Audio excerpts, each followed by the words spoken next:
decades, the fear of retaliation by criminals has kept a lot of people from calling police about possible crimes. This leads to cases going cold. So Darnell, our crime and safety expert, back to show us how the phone number that you know by heart really is guaranteeing your safety when it tries to bring criminals to justice. Darnell?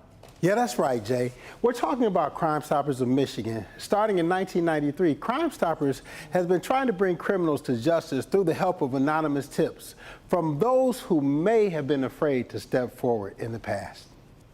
Since the mobster days of Al Capone in 1920 Chicago and the YBI, Young Boys Incorporated days of the 1980s here in Detroit, many crimes have gone unsolved because of this one simple statement: snitches get stitches. A lot of people are fearful to submit tips because they just don't believe that you can give a tip and you can remain anonymous. Dan DiBardino, the executive director of Crime Stoppers Michigan, knows the fear of retaliation can be paralyzing to a tipster.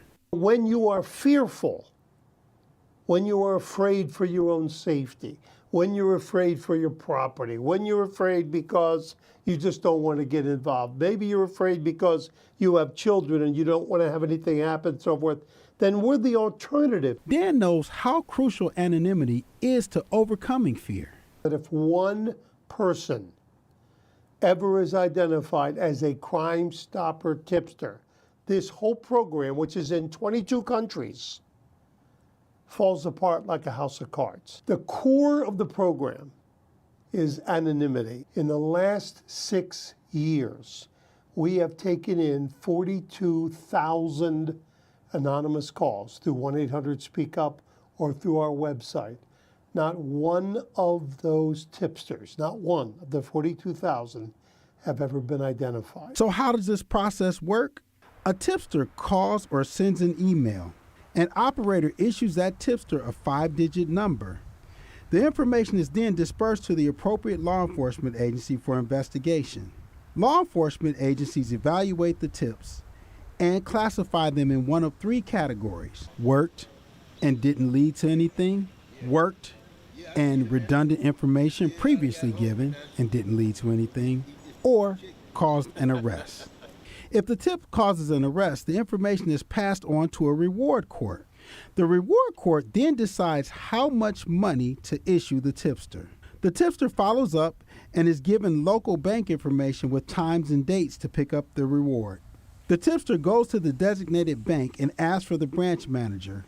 The tipster then gives the branch manager a 5-digit number and collects the reward money. If you give your name anywhere through the process of our program, we don't take your information and you never get the reward.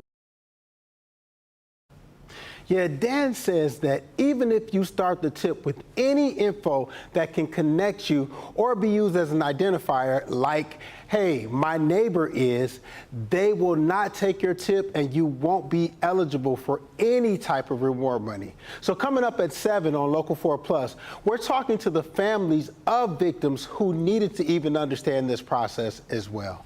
Yeah, that's why we always stress when we give that number out, you will remain anonymous. Not that you can. Right. They just won't even take your name. And I think a lot of times people still think it's somehow connected to law enforcement. And while they work together, it is completely separate. Absolutely, completely, Yeah. completely. I'm glad you shared that. Because we always talk about calling Crime Stoppers, but to really help people understand how the process works. Yeah, And it's a lot of important, people like are you said, afraid. house of cards if it doesn't work. Yep, absolutely. Thanks, DB.